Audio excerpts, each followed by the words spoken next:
In today's video, I'm going to teach you how to place a video inside text using Adobe Premiere Pro. This effect is a great way to create bold titles, intros, or lower thirds that instantly grab attention. And the best part is you can do it quickly with built-in tools. To get started, I already have the video clip I want to use sitting on my timeline.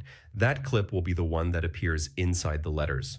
Premiere layers work top to bottom, so it's normal to keep your text on a higher track and your footage on a lower one, with the footage selected for the effect. Next, select the Type tool and click directly in the program monitor to type your text. Keep it short and punchy so the footage remains readable within each character. You can move and scale the text just like any other graphic by selecting it and dragging the on-screen handles, and you can use the alignment tools to center it perfectly. Now open the Essential Graphics panel and customize your text. Choose your font, adjust the size, color, and alignment, and position it where you want it to sit in the frame. For this effect, bold, heavy fonts work best because they have wide strokes that show more of the video. A thick style similar to a heavy black font is ideal, but any strong, chunky font will do. You can also tighten or loosen spacing to help the letters connect visually. Don't worry too much about the text color here. It won't affect the final mask.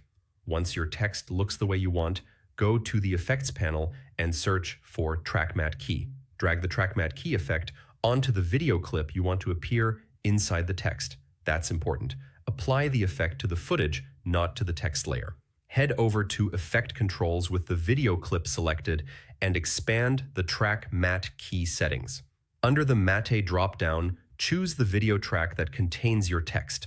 As soon as you select the correct track, Premiere uses that text as a matte, and your video will instantly appear inside the letters, creating a clean, professional text mask effect. What's happening under the hood is simple. The text provides transparency information, and the video is revealed only where the letters are opaque. If something doesn't look right, confirm you picked the correct track, and make sure your text is fully visible in the program monitor. You can keep tweaking size, font, and placement in Essential Graphics, and the effect will update live. Play your timeline to preview motion inside the letters and adjust your text position to showcase the most interesting parts of the clip. And that's it. Quick, clean, and ready to use in your next edit.